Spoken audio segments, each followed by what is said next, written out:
Welcome to the Ex Good Girl podcast, the place where people pleasers, perfectionists, and overgivers come to unlearn the good girl rules that you thought were making you good, but now you can see are actually just keeping you small.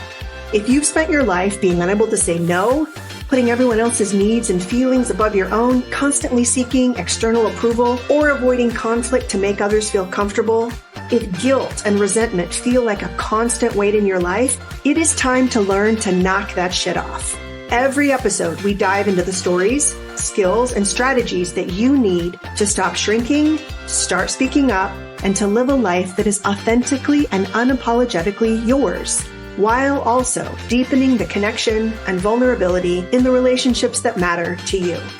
I'm glad you're here. Let's jump in.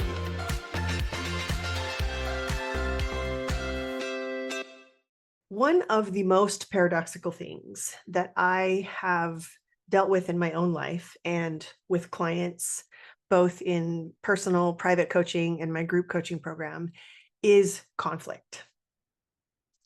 Conflict is something that almost universally by myself and by good girls, we don't want it. We don't want to run into it. We don't want to have anything to do with it. It feels bad. It feels dangerous. It feels scary. We don't feel like we're good at it. We're worried about, being too emotional and not being able to control our emotions in conflict. We're worried about not knowing what to say, feeling silly or stupid or dumb. We're worried about potential danger, right? Not feeling safe. And all of those things are true. And when conflict is done well with people who are either willing to do conflict well with you or with whom situations of safety are present, conflict is actually the door to freedom, to vulnerability, to connection, to intimacy, and to power. And it is such a paradox because it feels like disconnection. It feels like danger, but it's actually the pathway to deeper connection. It is transformational. It's just such a mind fuck because this thing that feels so potentially overwhelming, so potentially scary in certain circumstances can actually be so healing. And I want to tell you about a couple of incidents of conflict that I have had where I've leaned in two different ways. And actually, I'm going to do a two-part series. I'm going to talk about two conversations this episode and two conversations next episode that really have contributed in huge ways to me seeing myself differently and being able to show up in the world as a person who can have conflict in ways that feels healthy and that gets me more of what I want and need. And at the very least, allows me to say what needs to be said. So many of the women that I talk with, that DM me, that I meet through coaching, myself included, we carry the burden of all of these things that we are not able to say. And when something is not said, the effect of that, the emotion, the burden, the load of that lives in the body. And so it is no wonder that we feel this press of resentment or anxiety or grief or rage or sadness, or like we're not heard and we're not seen. A lot of that is because there are conversations that we don't know how to say. There are words, there are opinions, there are needs, there are wants that we have silenced, and it creates a real weight. The emotions accumulate, and then those feelings like take up residency in our bodies, and they create distance from ourselves and from others. And another part of the paradox is that we're staying silent to avoid discomfort, but that silence itself becomes another layer of discomfort that we just live with. I can't tell a story without giving it some framing, right? Because there is a really good reason. There are lots of really good reasons why cultural and gender conditioning teaches us to stay silent. It's the good girl programming. Don't make waves. Keep the peace. Be nice. Don't be too much, too loud, too needy, too dramatic, too emotional, too opinionated. And the fact that we have been given millions and millions of those little micro messages our whole lives is why it's hard to say what needs to be said. You can be labeled as difficult or bitchy and bossy and dramatic. And all of that messaging is real. When you take up space, you're selfish or aggressive. It's real. And what happens is that women are taught that our voices are less valuable, less authoritative, and there is an expectation that we defer to expertise outside of us, usually men. We're socialized to smooth over conflict, to manage everybody else's comfort. And there's a real cost of being likable versus being honest. And so many of us have run into that, or we have seen other women run into that and pay the price for that. And so it serves as another mechanism to keep us in our place. Maybe you can remember early experiences where you were told that you're overreacting. And so your feelings weren't valid, or your perceptions were dismissed or questioned or even made fun of. Maybe you learned that expressing needs led to punishment, or people that you loved and wanted to be connected to would withdraw from you, or that you were labeled ungrateful. All of that really, really matters. I received a lot of that messaging as well. And so it is kind of in the context of all of that messaging that I want to share these stories. One of the things that I always want to be is doing this same work right alongside you. It's important to me to, in the words of one of my former mentors, to be an example of what is possible and to constantly be testing out what I am teaching on myself. And these two stories are good examples of that. And they're examples of what I want for each of you. So both of these randomly happened at the gym. I go to a rec center. It's more of like I'm the younger crowd. Let's just put it that way. And so there's a lot of older people there.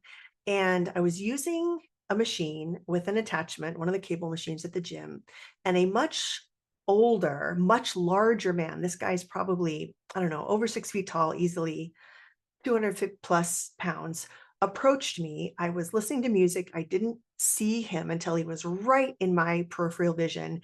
It startled me, and he was waving a different attachment at me. And he said, "You're doing it wrong. You're supposed to be using this." And he was holding up, the attachment that he thought I should be using. And I had a fawn response. I smiled. I started like laughing and deflecting. And I said, "Oh, you startled me. What? Tell me what you said. I didn't hear you." And so I invited him to tell me again. And so he repeated, "You're doing it wrong. This is what you should be doing. And when you do it this way, this could happen." And then I felt a little bit of anger and irritation. And so I smiled and said, "You know what? I'm comfortable with how I'm using this. I've seen other people use it this way. And so I'm just going to keep doing it this way." And then I put my AirPod back in and got back to my workout. But my heart was pounding. My, I was sweaty for more reasons. I was working out, but I was also just really startled. And I noticed my nervous system response. I noticed the instant fawn response, that I didn't address the interruption, right? Or the assumption that he could come over and correct me. And so as I kind of started to calm down, the first thing that I did was to affirm to myself, "Of course you did that. Of course you fawned. This guy like totally startled you." Right? He came up, you didn't see him until he was right there. I was so gentle with that fawn response, where in the past, I would have been really frustrated with myself. I would have victim shamed and blamed myself. But I was recognizing that that startle fawn response was so normal and that it wasn't my fault. and that what had happened to me was absolutely normal. And then I told myself, listen, if we want to talk about how to address what you're frustrated with, right? His input, we can do that. But I lathered myself up in so much self-love and gentleness and really affirming for myself that it made sense that I had responded that way. And that is something that I've worked really hard to develop, to not go to frustration and self-condemnation. And so that night, as I was thinking about it, I just took the time to decide, do I want to address this? Do I want to have a conversation with this guy about the fact that his input and feedback was not asked for, and so it wasn't welcome? And I used the process that I have taught about finding the words and practicing saying them so that I could also have practice, not just with getting the words out, but with the feeling that I was going to have. Because normal nervous system responses, when you're talking to a man who is twice your size, is to be anxious, possibly a little afraid and scared. But I was willing to feel that because I had decided, number one, that I was going to do it in a way that felt safe to me in a public place, in the gym. That is a really important consideration. And I'm going to talk more about that in just a little bit. But I had decided that I wanted to address it, that I was safe addressing it, that I could find the words, and that I could manage the feeling okay.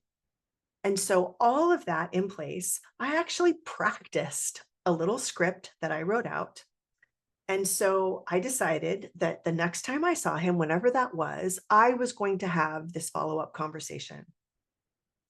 The next morning, as the universe would have it, we were walking in to the gym at the same time.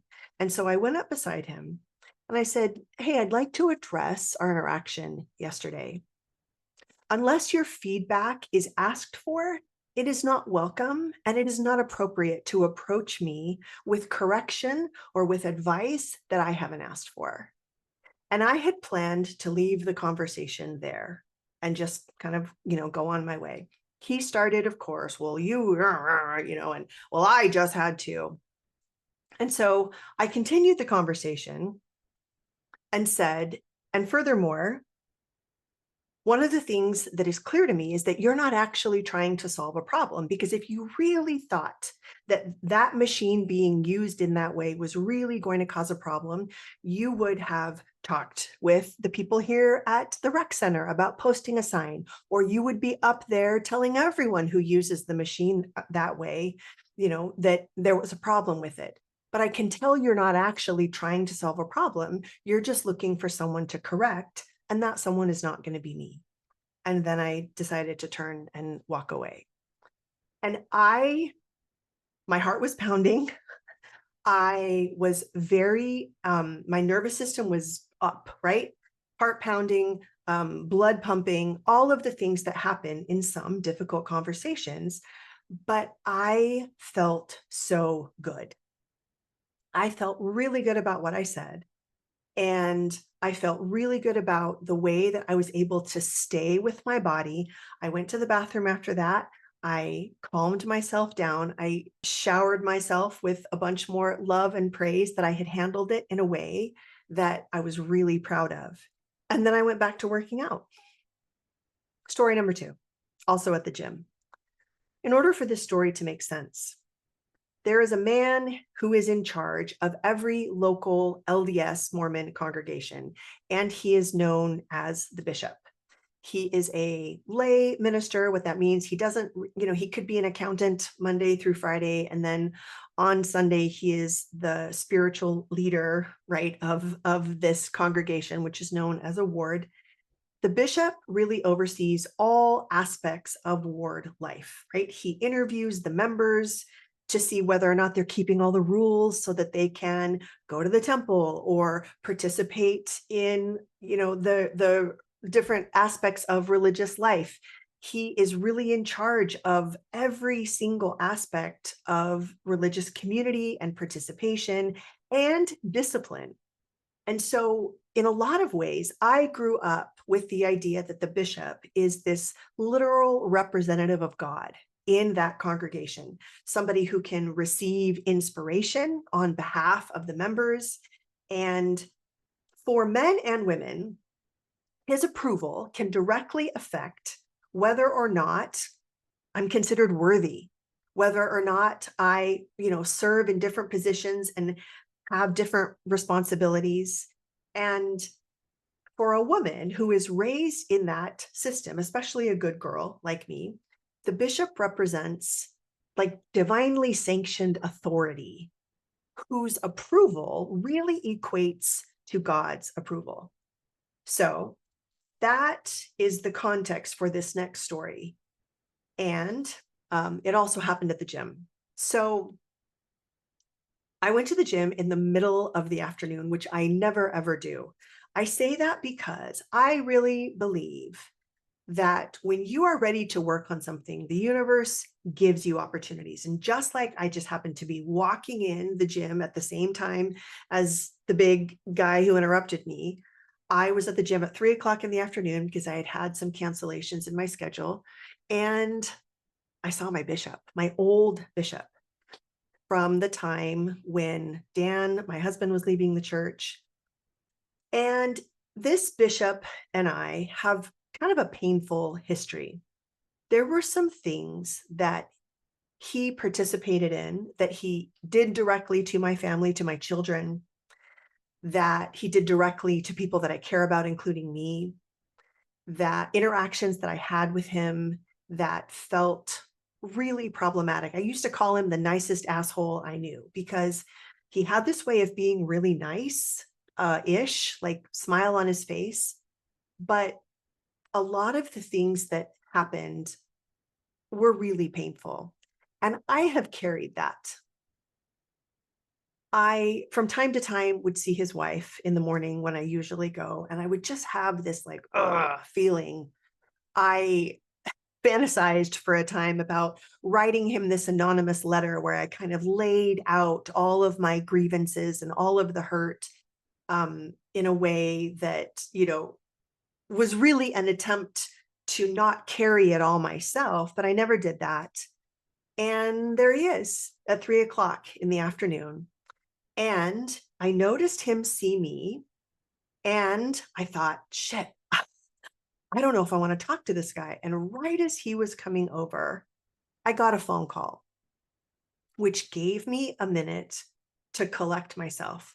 After the few minutes of speaking on the phone, I pretended to continue the conversation on the phone because I needed a minute. I needed a pause, right? I teach that the pause is one of the most important things we can give ourselves to calm our nervous systems, to kind of come back to ourselves and make a decision about what we want to do. And I knew in that moment, I really had three options. I said to myself, hey, Sarah, if you want, you can totally leave. You can just walk right out, not even talk to him, pretend like this never happened, and go home. Number two, your option is if he comes over to you, you can have a fake, pleasant conversation. You can pretend like everything's fine. You can smile, you can nod your head and just kind of bluff your way, pretend your way, perform your way through the nice conversation, air quotes around nice. Or number three, you could have an honest conversation and you could ask him if he has a moment for some honest conversation. And I thought about that and I gave myself enough time to decide, okay, if I were to choose that, how would I feel? Well, I would probably feel nervous and maybe a little emotional. Could you handle that? Yeah, I think I could handle that. What if he got mad? How would you handle that? Well, I would just turn around and leave. Okay. So I knew that I could handle each of those conversations. And I decided that if he came over to me, I would go for option number three. So when he came over and initiated a conversation, I said, hey, do you have a moment for some honest conversation? And he said, yes. And I said, even if it feels a little bit prickly in the beginning. And he said, yes. And so we kind of walked off to the side and I told him, I laid out each hurtful incident clearly.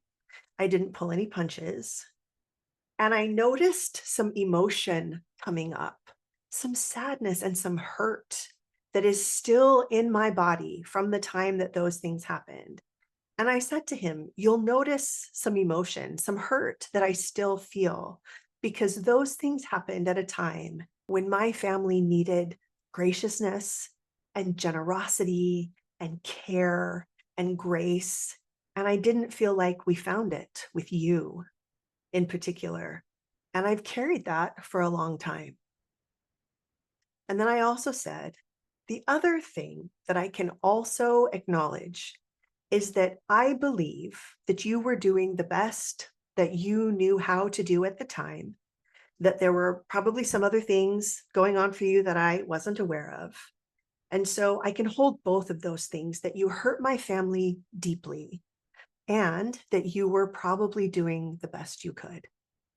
And then I stopped talking.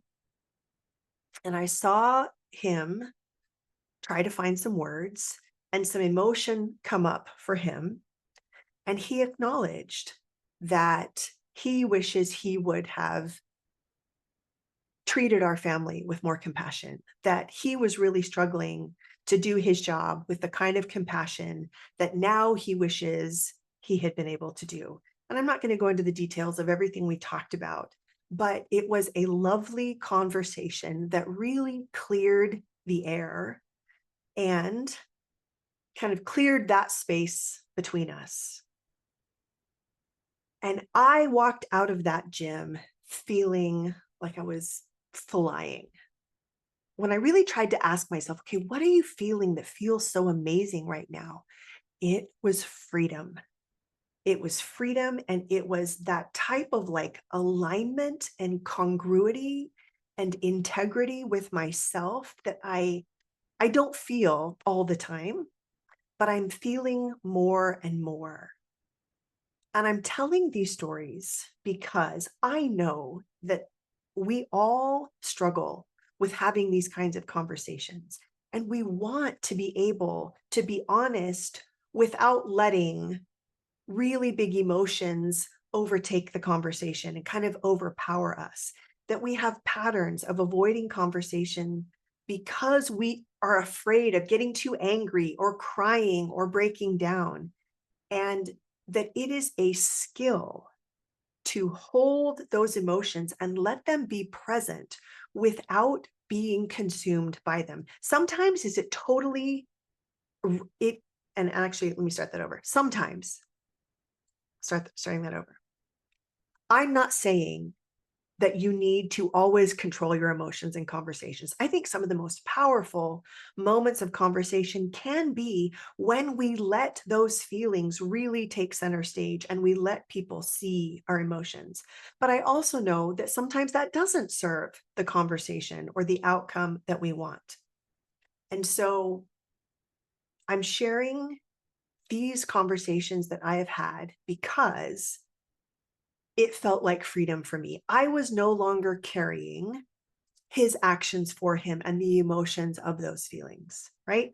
The resentment, the hurt, and that unspoken pain was gone because I had shared it with the other person who was in that situation with me. There was also freedom from the story that I had told myself that I was bad at having these kind of conversations, or that my emotions would take over and that was a good reason for not having them. There was also freedom from the fear of my own emotions, that they were somehow bad or that the presence of them would mean that I couldn't be honest in conversation. There was freedom from being silent, realizing that speaking up didn't destroy the possibility of connection, that it actually created it. Because even though I don't think this man and I are going to have, a long friendship, I could now see him across the room and wave, say hi, acknowledge him, and totally mean it. There is a connection now that didn't exist before then. And I'm no longer held hostage by the what if I run into him, what if I see him, which I have had before with people. There's also the freedom from fearing physical sensations, right? The clenching in my chest that used to happen around difficult conversations, the freedom from performing, from having to perform niceness that so many of us are stuck in. And I think the deepest freedom is from the connection that I now have to myself, trusting, knowing that I can handle hard things. I can handle hard conversations. So, a couple of things I want you to remember. This doesn't mean you always have the hard conversation, right? There are actual safety concerns.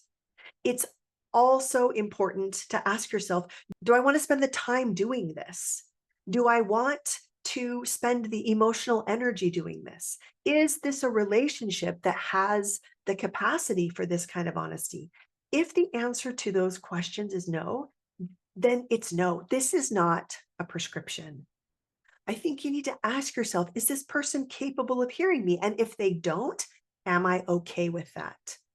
What am I hoping to get out of this conversation?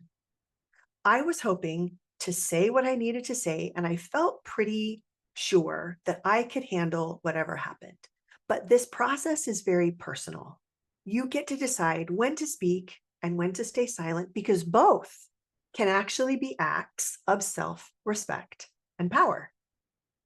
I share because so many of us want less anxiety, less resentment, deeper connection, more trust, more vulnerability, more intimacy, and the feeling of freedom. And that is something that can be developed by practicing skills.